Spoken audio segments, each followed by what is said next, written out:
FanGasms.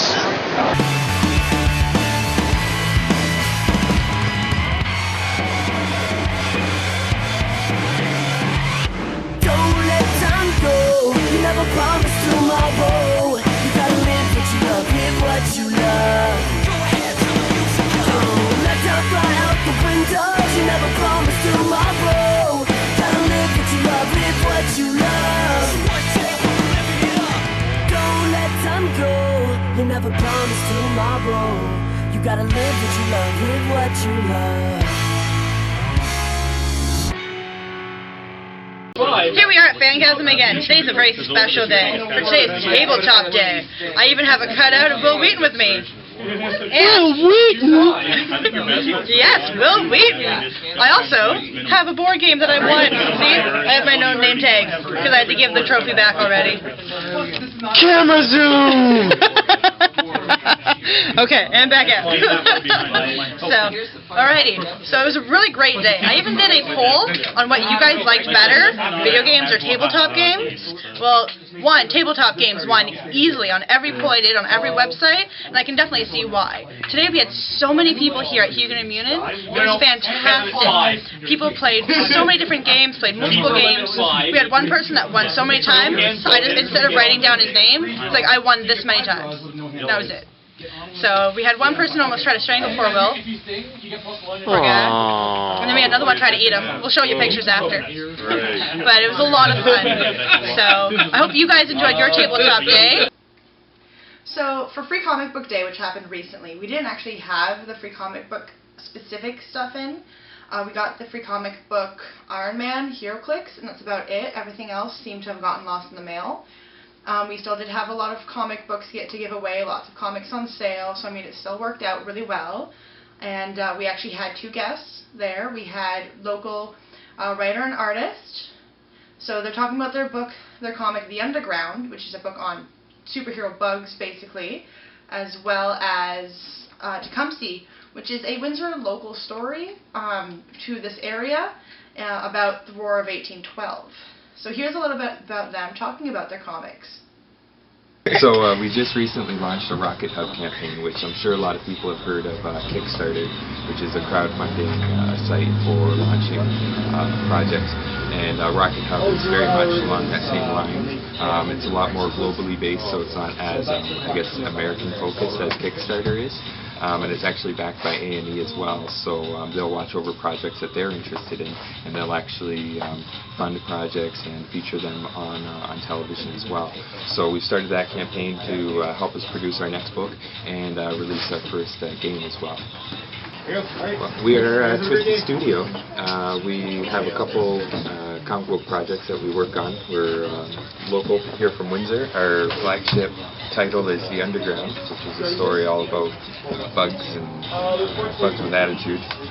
Then our next title that we're working on for release in October is another local story called Tecumseh. And I think we should introduce ourselves individually as well. I'm writer Dave Rocha. I'm the artist Paul Real. Well, Twisted Studio started with The Underground when I was 16, so it's been about 15 years in development for that project. Dave and I have known each other since... pretty much since the dawn of time. Yes, time began. That was us. We've been working on Tecumseh for a little over a year now. And I've been working with you on The Underground for about 2 years now. With The Underground, I was on vacation and I saw a bunch of really weird, kind of interesting bugs where we were. And I was looking at them thinking, you know, these could make superheroes. And my parents said if anybody could turn these bugs into superheroes, you're probably the guy to do it. And then it just kind of springboarded from there. It's been a really successful project. When I was younger, it went really, really well for an independent title. For a teenager trying to produce a book by himself around the city. It was really well received. We were on TV, we were in the newspaper, and then since revisiting it, We went into the finals for Small Press Idol a few years ago, which is what produced our second title. It's been going really well. The website right now has been doing really good. We've been releasing the current book as a webcomic, and that's been really well received.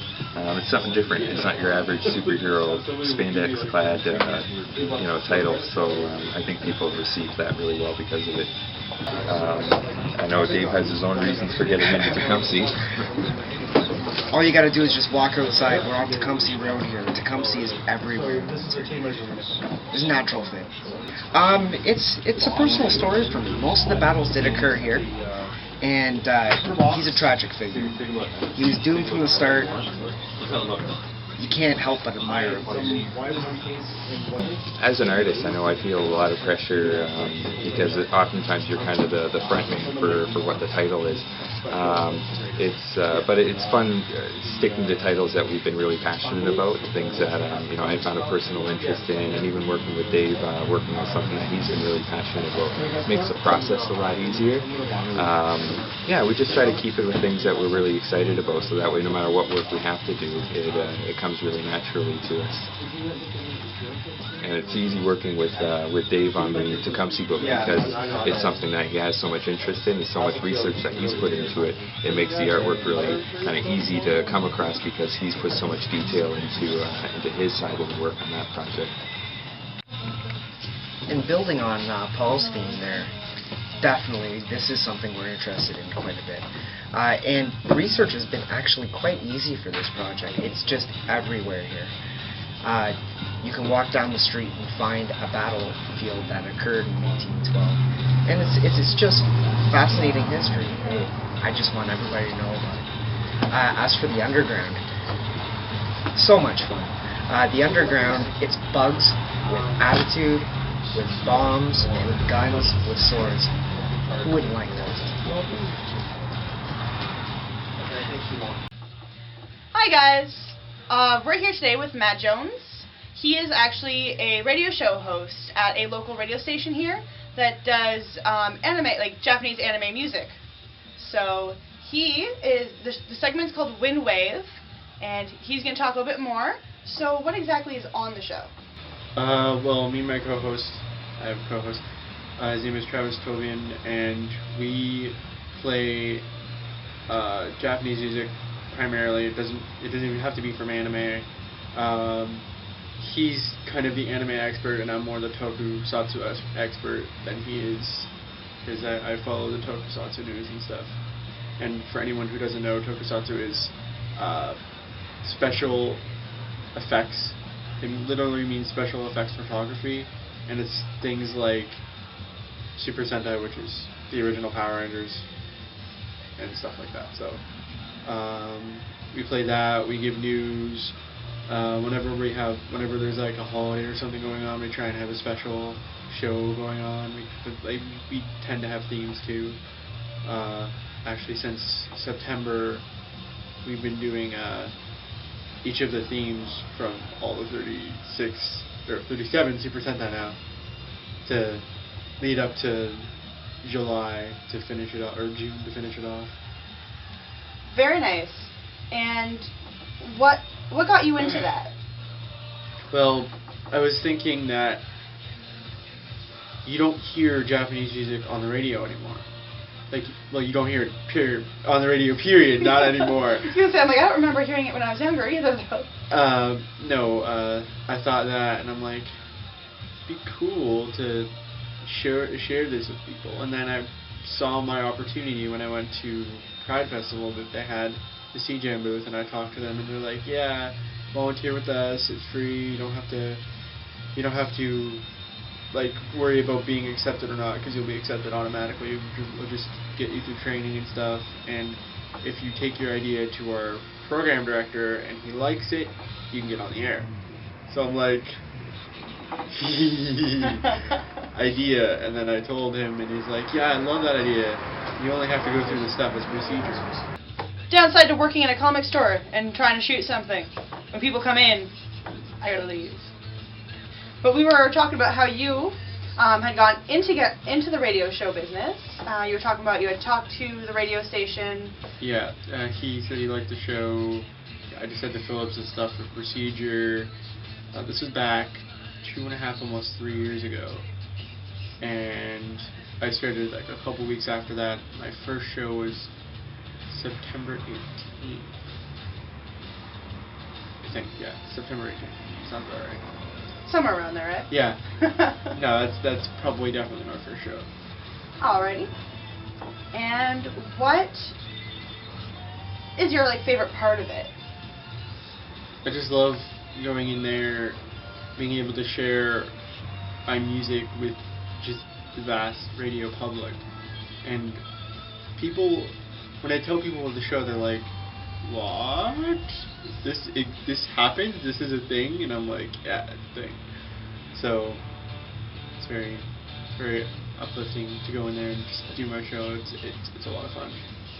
Nice. I guess the only next question I have is, where do you want the show? Like, where do you see the show going? Like, where do you see it becoming? I don't really know. I never put much thought into that. I think I want to see it get a bigger fan base, to actually get a sort of a fan base, and I want to start going to like anime conventions and stuff, and doing like live broadcasts there, because that'd be cool. That would be cool. Might have to maybe get a different radio station or a satellite one, that way maybe more people. Or can you listen to it online? Yeah, you can podcast it too. So, through the CJAM, the website's www.cjam.ca. The link is in the description down there. Just click in the. So what time is this at? Tuesday morning, 9 a.m. to 10:30 Eastern time. Is it the same time it's always been? No, it's changed a few times. When you first told me about it, wasn't it like 7 o'clock in the morning on Saturday? Yeah, something like that. Some evil time in the morning on a weekend? Yeah. Yeah, that's the reason I didn't listen to it at first, is because I just wasn't waking up. Not many people were waking up for it. But that's really cool that you have it on like a weekday during the time where people might be driving to work and can listen to it and stuff. Yeah. So that's pretty cool. And you said it's at 9. What time does it end at? 10:30. 10:30. So an hour and a half. Yeah. That's even nice too. Yeah, it's pretty cool. We're so proud of you. I'm proud of myself. The show, it takes a lot of work to make sure I have all the music together, but I mean, it's well worth it when I get the show going each week. It's amazing. It's an amazing experience, and me and my co-host play off each other well, so that works too. That's good to hear. So, are we ever going to be able to meet him maybe on FanGasm as well? Have Probably. You both come in? Yeah, that could work. That could work. That could be a thing. Thinking of a follow-up feature later on then. So. I mean, I don't see Windwave going anywhere too soon. It's gonna stay the way it is for now. I hope so, because now that I know a little bit more about it, I'm definitely going to be tuning in more. Tuesday mornings, am I up that early? I can be up that early now. You can be up that early. I can be up that early. Not horribly early. Exactly. Alright, so just the last couple of comments. You guys can find it at 99.1 FM, CJAM, or you can go online to the link that's in the description.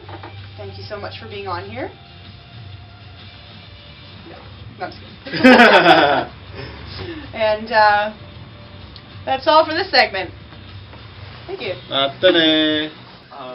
Alrighty, so I was telling you guys online about a contest that we're having. So what you're going to do is you're going to send in a photo or a video or whatever of you being absolute total geek. It's you with a celebrity. It's you in a costume.